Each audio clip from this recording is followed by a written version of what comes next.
Hey there, race day is now less than a week away. We made it. And with that, it's now time to get ourselves a little more familiar with the course itself as we go in. So we have a little bit of a snafu on that, but the race day program just went out. I'm recording this now on a Sunday afternoon. Race day program's out. They have a map set up on their course or on their website.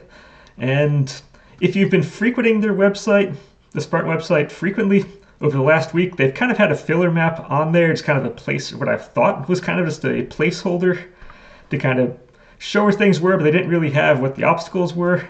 Well, when they put out the race day program, in the race day program, they stuck out this here, our elevation chart.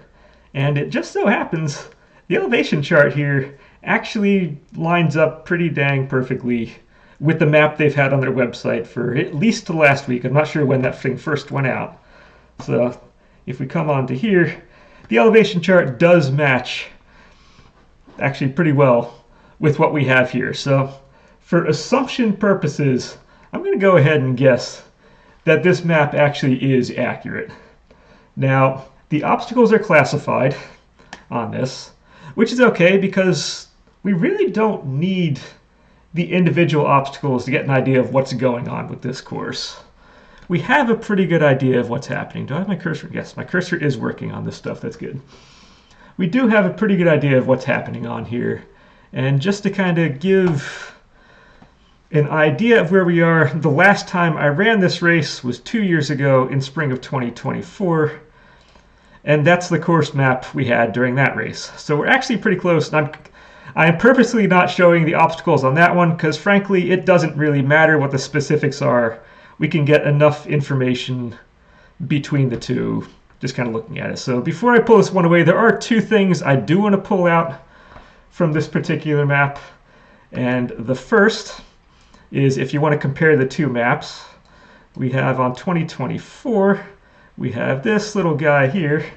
And if we come over to this year's 2026, we have that there. So I love these maps. It just, I don't know what to say on that. The compasses are just, yeah. Compasses are whatever they want to be. I just want to point that out because now you're never going to unsee that.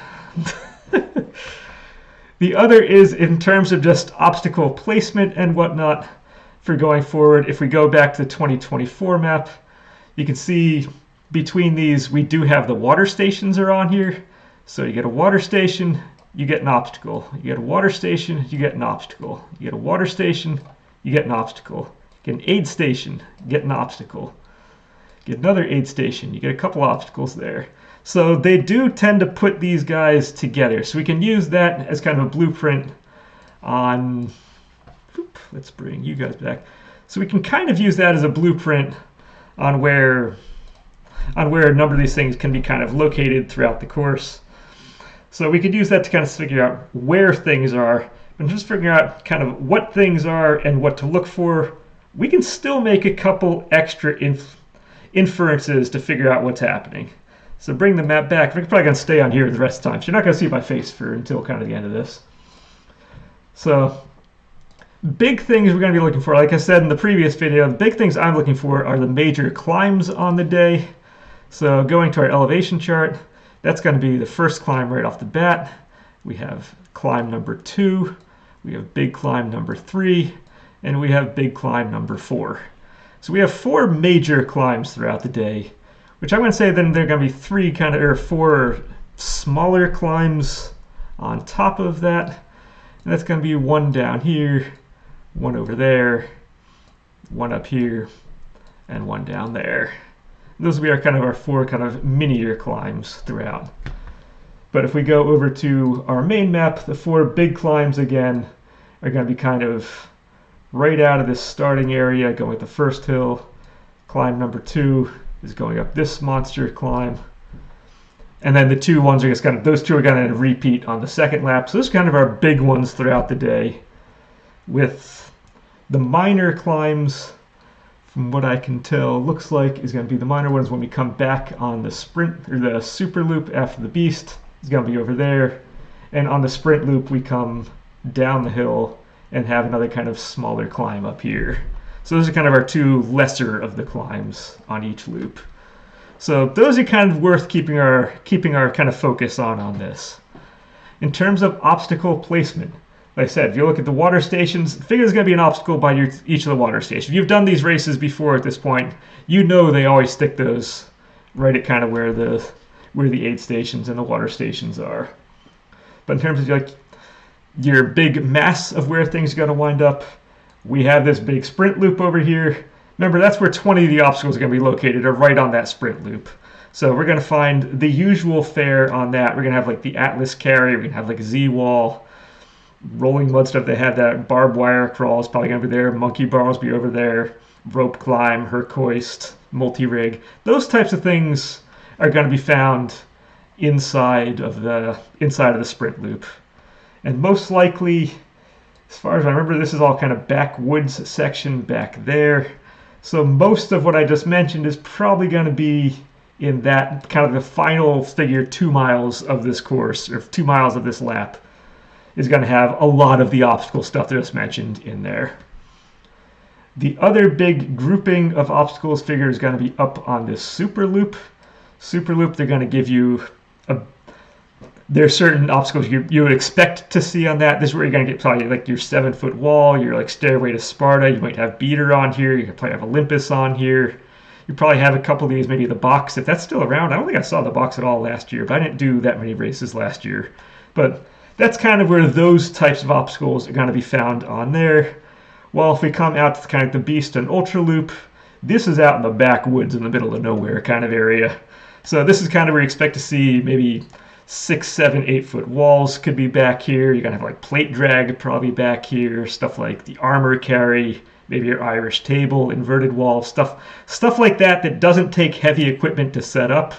And you can probably put these in kind of a backwoods kind of area. Those are the types of things you're going to be seeing back in this area. That said, one of my weakest factors personally is always kind of the carries, the sandbag and the bucket carry. But thankfully, we can kind of tell where those are on this course, or are on this map, because if you've ever looked at a topographic map before, and if you ever see one of those, and you see your topography does something like this, what this tells you is we have a stream or river which is going in that direction. It doesn't show a river on there, but you can use the topography to see what's happening in that regard. In the same way, we can look at an element like this. We can look at an element like this. And on the sprint loop, that's going to be your sandbag and your bucket carries. Odds are this one up here is probably the sandbag carry, and this one is probably going to be the bucket carry. Now, why would I say that? Because this one takes place on a hill, and this one is flat. They're relatively flat. And that makes a difference because this is a course that's known to be very kind of weather crazy. It can be really dry sometimes. This could be like deluge, download, or kind of downpour, raining type stuff on here. So if for planning purposes, I would think on their part is for safety reasons, you kind of want to keep the bucket more on a flat area here. If you do get these rainy conditions, which we'll get like 50% of the time, it's less of a chance of dropping that. If you do drop that, you can drop that on your legs or something when it gets slick outside. So you want to minimize that. You don't want to drop that thing and have it roll down a hill and take it down out behind you. So on a course where you could have a lot of rainy kind of conditions, you'd expect that to be on the flatter of the two areas on here. And my guess is that this is going to wind up being a bucket, and that's going to wind up being your sandbag carry. That said, we do have two interesting little areas that I'm not sure what to make of on the Beast Loop here. We do have this section right here, and we have this section right here, which is the same kind of figuring, you see, where it kind of pinches off, it goes down, it makes a loop, and comes back. The only difference is those are about twice as long as the other two on here. So part of me says those could be like a unisex sandbag kind of thing, like one of those maybe 40-pound bags you carry around and do something with. I'm not sure. They are much longer. This one I'm a little less sure. In my head, I would think there would be an obstacle at the bottom of this hill, then you come back.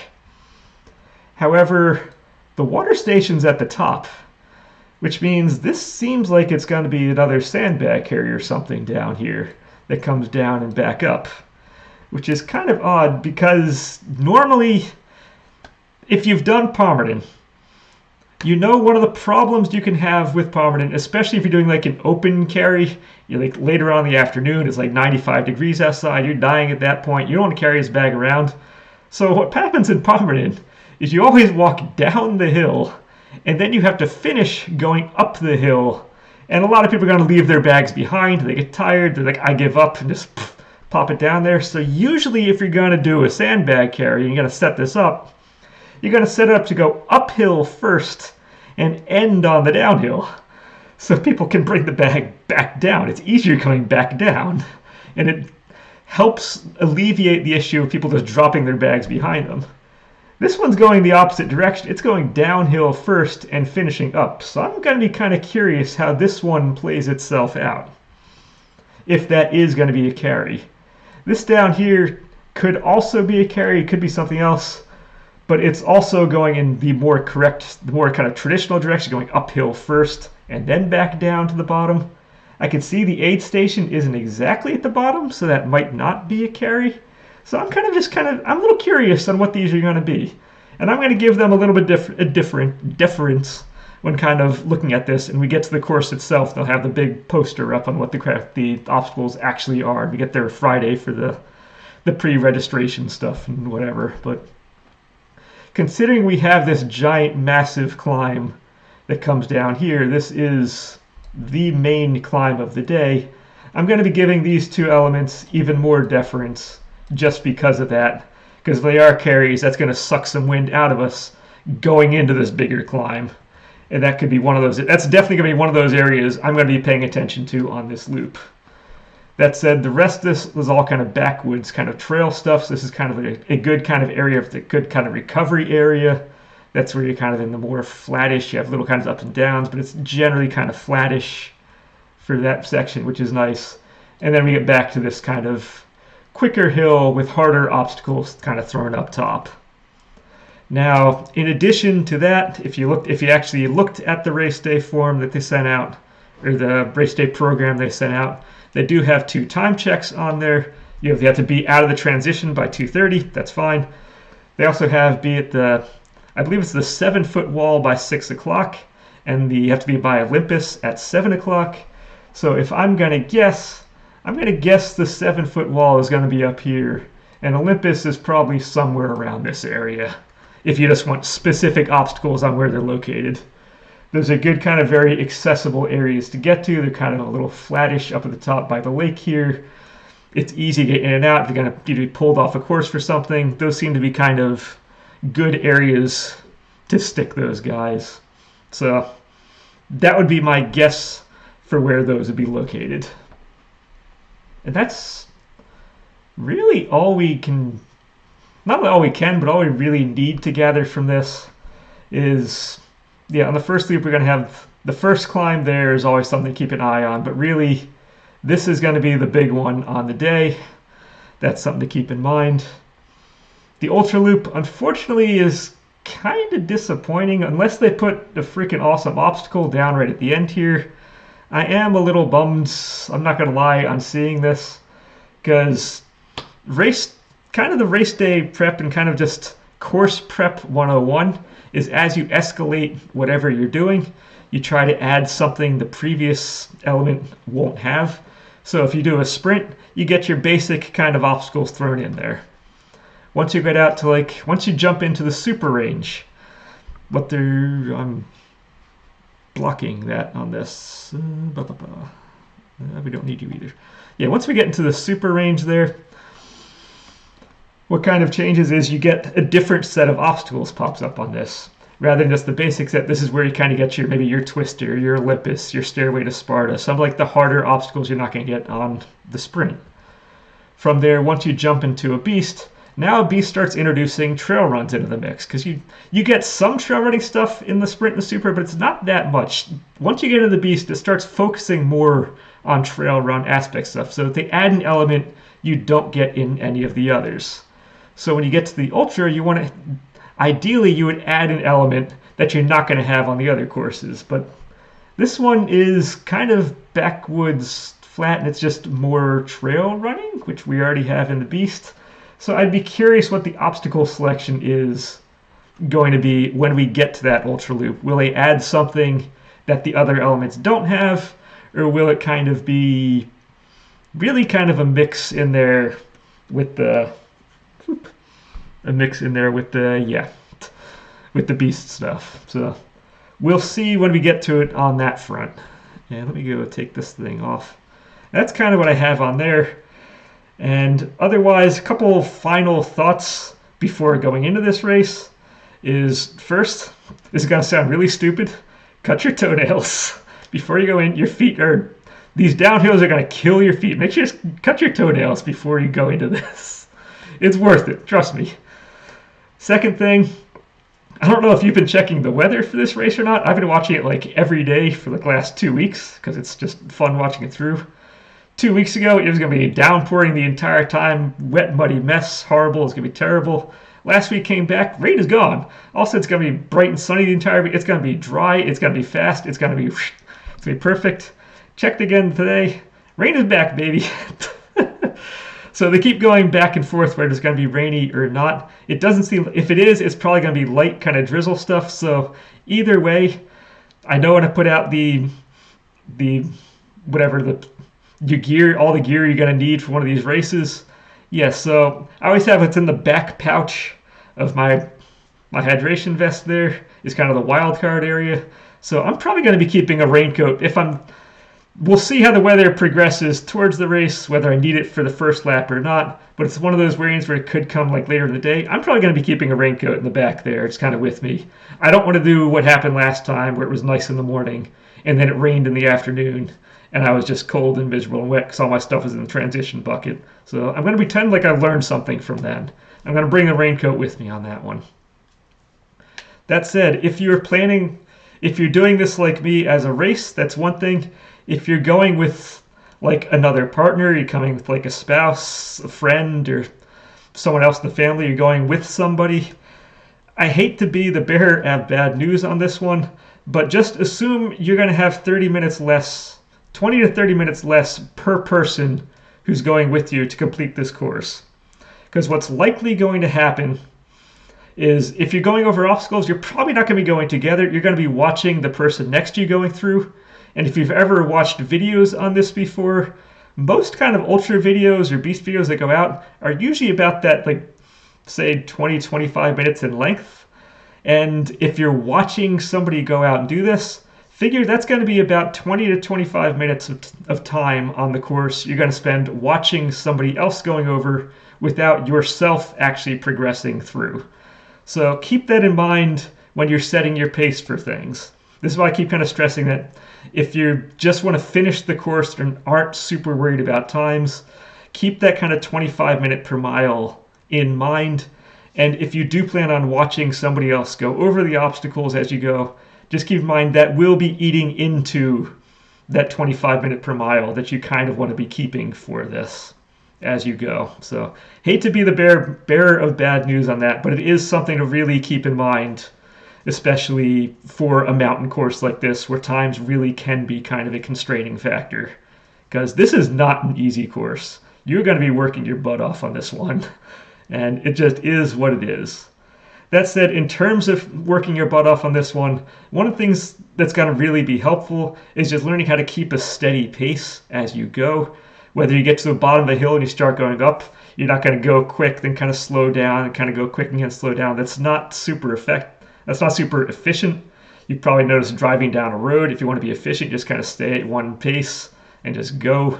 You're not always braking, going fast, braking, going fast, and braking. No, just kind of be as consistent as you can will make life easier to go. So kind of have, once you start on the hills, just kind of get into a little bit of a rhythm. Once you start getting into the flats, find out a nice maybe either a quicker walk, depending on your fitness level, either a quicker walk on those or kind of a light jog or something on that, and just kind of make it something you can kind of keep up, and it's not going to be super strenuous. just so you can keep a steady rhythm as you go.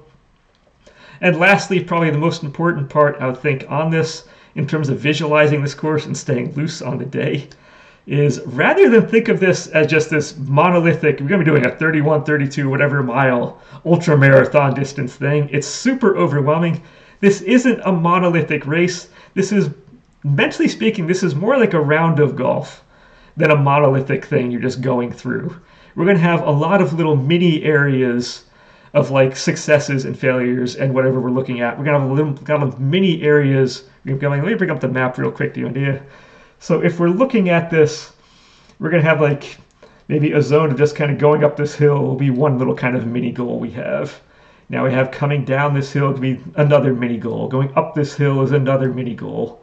Going through this loop here is going to be a mini goal. This flat area here is going to be mini. So we can kind of set all these little kind of, rather than think of one monolithic, kind of have little mini snippets of things we go through and treat things kind of as their own little mini successes and whatnot, and check them mentally off the list as we get through them. And it's going to make it a whole lot less taxing that way than just being overwhelmed with, oh my God, this is going to be one giant thing I have to worry about. It's worth it trying to stay loose as you can on this.